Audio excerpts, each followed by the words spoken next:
Career और प्यार का संगम कॉलेज खत्म होने को था।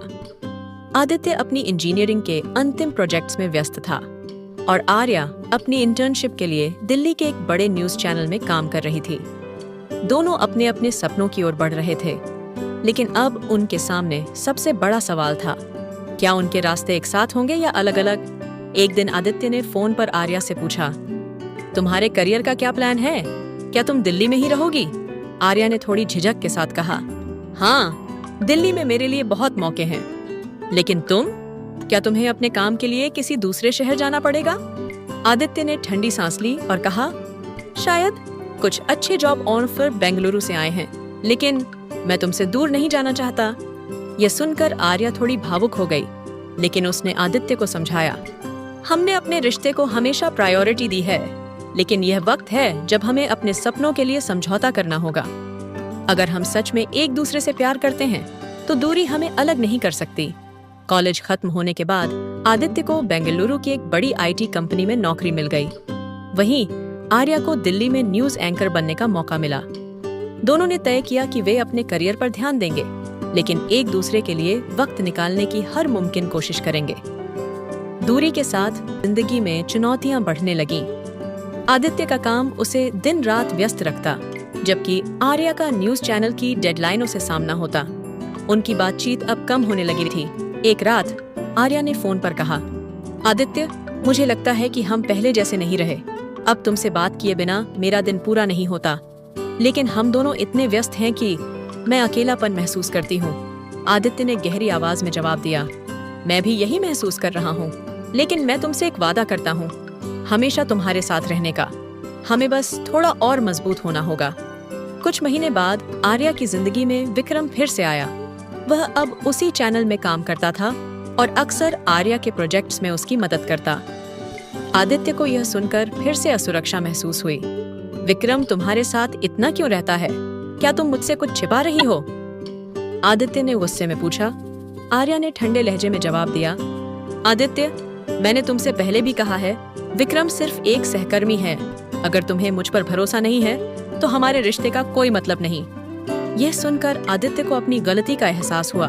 उसने माफी मांगते हुए कहा, मुझे माफ कर दो, मैं बस डर जाता हूँ कि कहीं तुम्हें खो न दूं।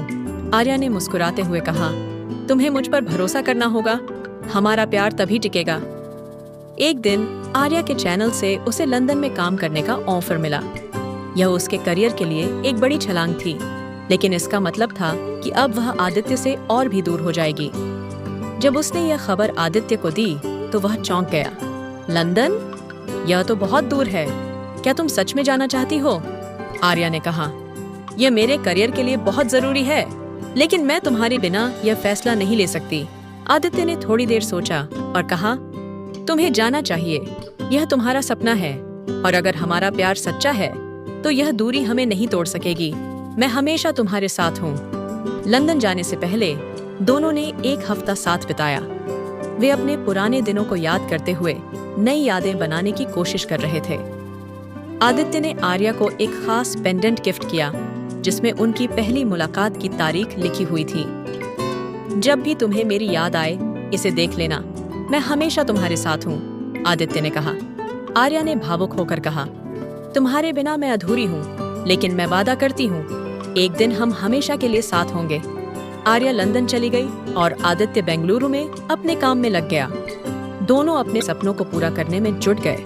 आर्या अब लंदन में थी, अपने नए चैनल के साथ एक बड़े प्रोजेक्ट पर काम कर रही थी। उधर आदित्य बेंगलुरु में अपनी नौकरी में अच्छा कर रहा था, लेकिन दोनों के बीच की दूरी और समय क्षेत्र का फर्क उनके रिश्ते को और कठिन बना रहा था। शुरुआती दिनों में दोनों ने एक दूसरे से नियमित बात करने की कोशिश की। आदित्य आर्या को उसके काम की तारीफ करता और उसे प्रेरित करता। वहीं आर्या आदित्य के ऑफिस के किस्से सुनकर हंसती, लेकिन समय के साथ उनके कॉल्स कम होने लगे। आर्या देर रात तक काम में व्यस्त रहती, और जब तक उसका दिन खत्म होता, आदित्य सो चुका होता। एक दिन आदित्य ने फोन पर कहा, आर्या, मैं तुम्हें बहुत मिस करता हूँ। ऐसा लगता है जैसे हम एक दूसरे से दूर होते जा रहे हैं। आर्या ने उदास होकर जवाब दिया, मुझे भी ऐसा ही लगता है, लेकिन हमें इस वक्त को सहन करना होगा। मैं बस चाहती हूँ कि तुम मुझ पर भरोसा रखो। लंदन में आर्या का एक सहकर्मी एलेक्स उसका अच्छा दोस्त बन गया था। वह उसे ऑफिस के प्रेशर से राहत दिलाने के लिए चाय पर ले जाता और बातें करता। जब आदित्य को इस बारे में पता चला तो वह फिर से असुरक्षित महसूस करने लगा। क्या अब एलेक्स तुम्हारे करीब है? आदित्य ने तंज कसते हुए पूछा। आर्या को यह सुनकर गुस्सा आ गया। आदित्य, यह सिर्फ दोस्ती है। मुझे इस रिश्ते में शक और सवालों की उम्मीद नहीं थी। क्या तुम्हें मुझ पर भरोसा नहीं है? यह बातचीत दोनों के बीच की दूरी को और बढ़ा गई। लंदन में काम करना आर्या के लिए जितना चुनौतीपूर्ण था, उतना ही अकेलापन भी लेकर आया। वह कई बार आदित्य को फोन करना चाहती, लेकिन उसे पता था कि वह भी अपने काम में व्यस्त रहता है। एक रात उसने अपनी डायरी में लिखा, क्या मेरा और आदित्य का रिश्ता इतनी दूरियों को झेल पाएगा? मैं उससे बहुत प्यार करती हूँ, लेकिन यह दूरी मुझे कमजोर कर रही है। इधर आदित्य भी आर्या के बिना अपनी जिंदगी अधूरी महसूस कर रहा था। एक दिन उसने अपने सबसे करीबी दोस्त से कहा, मैं उससे प्यार करता हूँ, लेकिन यह दूरी हमारी भावनाओं को चोट पहुँचा रही है। मुझे कुछ करना होगा। आदित्य ने अपनी कंपनी से बात की और लंदन ब्रांच में ट्रांसफर के लिए अप्लाई किया। आर्या के लिए यह एक सामान्य दिन था। वह ऑफिस से लौट रही थी जब अचानक उसने अपने फ्लैट के दरवाजे पर किसी को खड़ा देखा। वह चौंक गई। आदित्य? उसने हैरान होकर कहा। आदित्य मुस्कुराते हुए बोला, सरप्राइज! आर्या ने उसे गले लगाते हुए कहा, तुम यहाँ कैसे? आदित्य ने जवाब दिया, मैंने ट्रांसफर करा लिया है। अब मैं तुम्हारे करीब हूँ। ये दूरी और बर्दाश्त नहीं हो रही थी। आर्या की आंखों में खुशी के आंसू थे। उसने कहा, तुमने मेरे लिए यह सब किया? मुझे यकीन नहीं हो रहा। आदित्य ने उसकी आंखों में देखते हुए कहा, तुम मेरे लिए सब कुछ हो। मैं तुम्हें और इस रिश्ते को खोने नहीं देना चाहता था।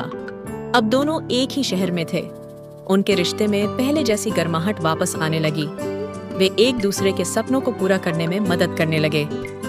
आदित्य ने आर्या के साथ उसके प्रोजेक्ट्स पर डिस्कस करना शुरू किया और आर्या आदित्य की ऑफिस की प्रोग्रामिंग चुनौतियों में उसकी मदद करती। सब कुछ ठीक चल रहा था, लेकिन अब उनके रिश्ते को अगले पड़ाव पर ले जाने का समय आ गया था। आदित्य ने एक दिन आर्या से कहा, अब हमें अपने परिवारों को बताना होगा। मैं चाहता हूँ कि हम साथ रहें, हमेशा के लिए। आर्या ने सहमति में सिर हिलाया। मैं तैयार हूँ, लेकिन क्या हमारे परिवार इसे स्वीकार करेंगे? आगे की कहानी में जानिए कि क्या आदित्य और आर्या अपने परिवारों को मना पाएंगे और क्या उनका प्यार शादी के बंधन तक पहुँच पाएगा। आप लोगों को अगर कहानी अच्छी लग रही है तो लाइक करें, शेयर करें और सब्सक्राइब करें। थैंक यू, धन्यवाद।